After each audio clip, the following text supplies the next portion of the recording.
Sometimes the best and easiest home improvement projects can be painting walls in your own room. Sherwin-Williams has released their color forecast for 2022 to help inspire your paint choice. This is done through a ton of research, a ton of time, and methodology. And at the end, you come out with sort of a palette. The title of the forecast is MODE, and it's kind of an acronym of 4 curated color palettes. So we've got Method, Opus, Dreamland, and Ephemera. And each of those palettes speak to the trends that we're going to see in 2022. To see how this works with what's trending in Kansas City, I turned to local designer Kara Massey for her thoughts. Color just impacts emotion in huge, huge ways.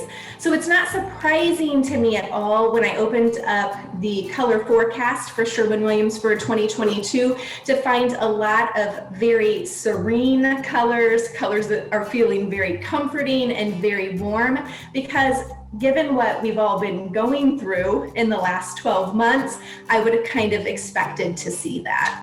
Previously, we've seen trends of limited color with lots of beige, white, and gray. And if you've gone that route, you're in luck. Kara doesn't anticipate that dying out entirely. The gray isn't completely gone, but you're going to see a lot of beige and a lot of brown tones coming back on the scene if you're looking for a neutral backdrop. While Sherwin-Williams has a good forecast on the pulse of the nationwide trends, Kara spots the warmer colors trending in the Midwest, not just in paints, but also in hardware and metals, with brass and gold finishes making a comeback with the vintage twist. We want some comfort, and so we're going back to the things that almost from our childhood, right? So we're starting to see a little bit of Art Deco coming back. Anything from the 60s to the 80s is starting to sort of trend again. As you're planning your next paint project, Kara has a couple of tips for you to use. First, understand the undertone of colors.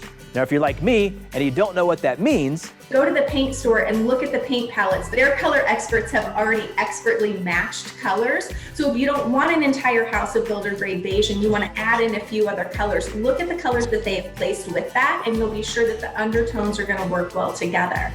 And second, when it comes to accent colors, never pick paint first. Pick a fabric that inspires you or an art piece that you love. Take that to the paint store with you and pull a paint color out that you can have matched, or the paint store can custom mix it for you. All these colors sound really fancy and overwhelming, and initially I balked at using anything from the report. But just using them as a starting point for inspiration is still a great idea. Remember, you live in your house and you are the one who needs to be happy within your walls, no matter their shade. For Better Homes, I'm Bill Hurlbrink, KCTV5 News.